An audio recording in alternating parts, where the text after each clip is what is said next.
이- 국내에서는 이테크 하이브리드라서 이제 XM3 이테크 하이브리드 차량이 출시가 됐죠.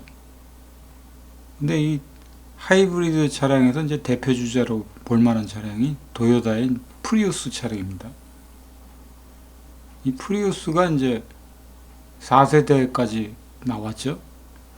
4세대까지 나왔는데 이번에 이제 5세대 차량도 출시가 됐습니다. 출시가 됐는데 3리터에 거의 100km를 간다는 걸로 저는 그렇게 알고 있습니다. 그러니까 리터당 한 30km 정도씩 간다는 얘기인데 굉장히 흥미로운 부분 중에 하나인 거는 2002년도에 제가 차량 잡지에서 이제 봤을 때 앞으로 이제 좀 있으면은 리터당 100km를 가는 차가 소형차 부분에서 나올 거다. 그런 얘기가 있었습니다. 그래서 1리터에 어떻게 100km를 갈 수 있나 하는 그런 생각들을 하고 있었던 반면에 2000년대가 이제 훌쩍 지나고 2010년이 넘고 프리우스 차량들이 이제 출시가 되고 실제로 1리터에 100km까지는 아니지만 3리터에 100km를 갔었죠. 이 차가. 그러니까 어느 정도 이제 과거의 얘기들이 어느 정도 맞아 떨어진 겁니다. 그래서 저도 한번 놀랐었는데 그 차량에 대해서 이제 하이브리드인 거는 저는 생각을 못 했습니다. 그냥 가솔린 차량에서 그렇게 연비가 좋은가 보다. 처음엔 그렇게 알았었죠. 근데 나중에 이제 일본 특유의 이제 직병렬 하이브리드라고 그러나요? 그런 방식의 이제 차가 모터의 힘으로 이제 구동축을 보조를 해주면서 달리는 차량이다 보니까 연비가 이제 그렇게 좋아진 차량 중에 하나죠. 국내에 나온 하이브리드하고는 이제 판이하게 틀리죠. 국내 이제 기아나 현대 하이브리드 같은 경우는 그 기술을 그대로 가져다 쓸 수 없으니까 그 상황을 좀 약간 돌려서 좀 색다르게 만든 차량인 걸로 알고 있습니다. 저도 기계적인 부분에 대해서는 어떻게 정확하게 모르기 때문에 그렇다라는 것만 이제 그렇게 알고 있습니다. 그래서 프리우드가 약간 독점적인 체제로 이제 독자적인 기술력을 갖고 있다 그래서 이제 갖고 있는 거죠. 그리고 이제 유럽 시장에서도 마찬가지로 이제 프리우스 모델을 함부로 이렇게 모방하거나 흉내를 낼 수는 없습니다. 특허를 갖고 있는 거기 때문에. 그래서 프리우스 차량만의 독특한 그런 기술력이 있는 차량인 셈이죠. 이게 지금 5세대가 나왔기 때문에 5세대가 그래도 그 매니아층들한테 주목을 받을지 어쩔지 여부를 보게 되는 겁니다. 디자인적인 측면이 많이 좋아졌습니다. 과거에 이제 프리우스 차량들이 연비에서는 끝판왕이다 할 수는 있지만 디자인적인 측면에서는 전혀 꽝이었죠. 꽝이 없어서 사람들이 이제 연비만 좀 뭐하냐 디자인도 어느 정도 따라줘야 된다 그래서 한국 사람들 취향에 전혀 안 맞은 차량 중에 하나입니다. 그래서 그렇게 썩 인기가 좋지는 않았던 차량이 아닌가 그렇게 생각을 해보게 됩니다. 연비적인 측면에서야 뭐 대단히 좋았던 차인 것만은 분명하고요.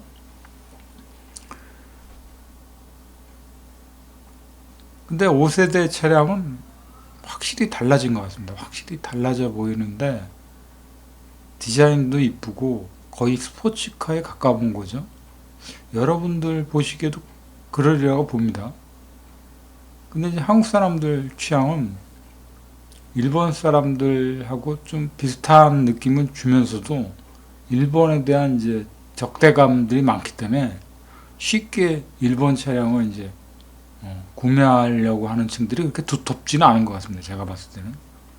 그리고 한동안 또 일본 차량 몰고 다니던 사람들이 상당히 구박을 받았던 그런 상황도 있었죠.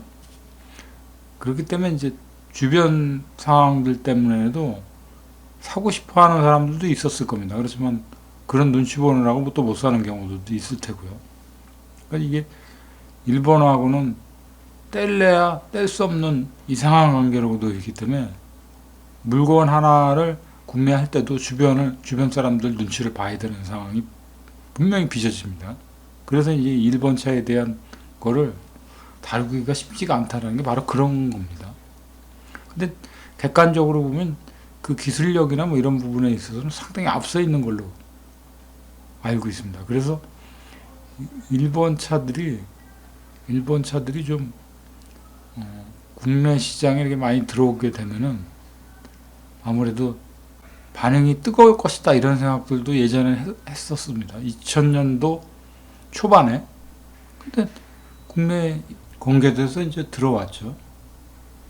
들어왔지만 이제 그렇게까지 뜨거운 방향으로 이제 흘러가지 않았기 때문에 수요층들이 생각만큼 또 많지는 않았습니다. 근데 이제 또 주변에 또 둘러보면 이제 렉서스인가 이런 차량들이 또 굴러다니고 이제 일본 차들이 또 수요층들이 조금씩 좋아진 거는 사실입니다. 그래서 일본 차를 이렇게 들여다보게 되면 아무래도 내구성적인 측면에서는 좀 뛰어나다고 볼 수가 있죠. 뛰어나다고 볼 수 있기 때문에 관심이 가는 것만은 분명한 사실입니다. 일본 차들에 대한 게 이제 경차부터 시작해서 저도 개인적으로 일본 차에 대해서 관심이 많습니다.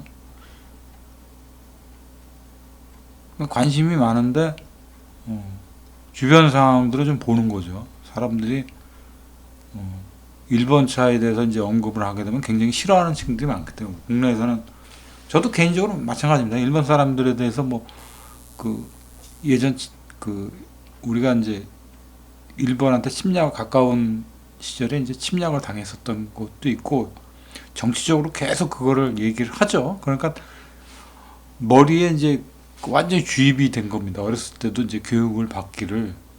근데 이제 나이가 들면서 성인이 되면서 이제 일본에 대한 기억들을 여러 각도에서 다시 보게 되는 거죠. 왜냐면 그거는 이제 감정적인 거고 과거사적인 것만으로 그 현재를 또 돌아볼 수는 없다고 봅니다. 그 과거엔 뭐 독일하고 뭐 유태인과의 관계를 생각하면 끝이 없는 건데 그렇다고 현재 시점까지도 계속 그걸 물고 늘어지는 식으로 바라볼 수는 없는 거니까 이제 객관적으로 이제 일본을 보려고 하다 보니까 일본 사람이라는 건 이제 배제한 상태에서 차량만 보게 되는 거죠. 근데 제가 보기에는 일본 차들이 상당히 탁월합니다.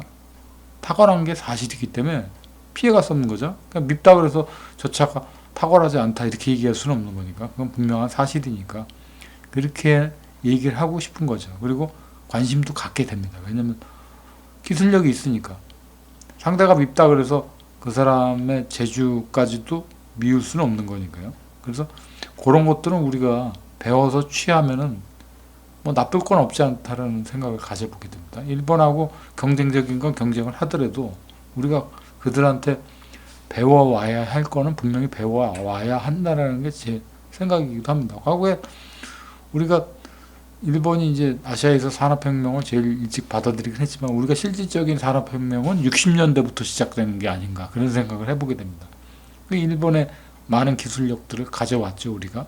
그건 어김없는 또 사실이다 보니까 뭐 지나간 거에 대해서 자꾸 역사적인 거는 외교적인 측면으로 풀어나가고 경제적인 교류는 우리가 빼먹을 수 있는 한도 내에서는 일본하고 협력을 하면서 우리가 빼먹을 수 있는 건 확실하게 빼먹어야죠. 저는 그렇게 생각합니다.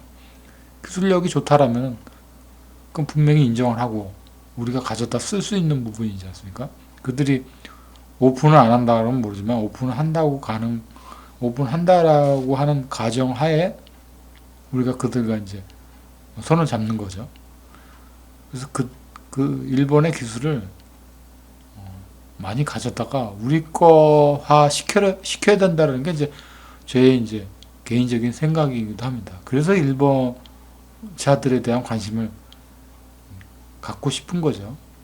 어떻게 만들었을까 하는 그런 생각들이 이제 머릿속에서 이제 왔다 갔다 하는 거죠.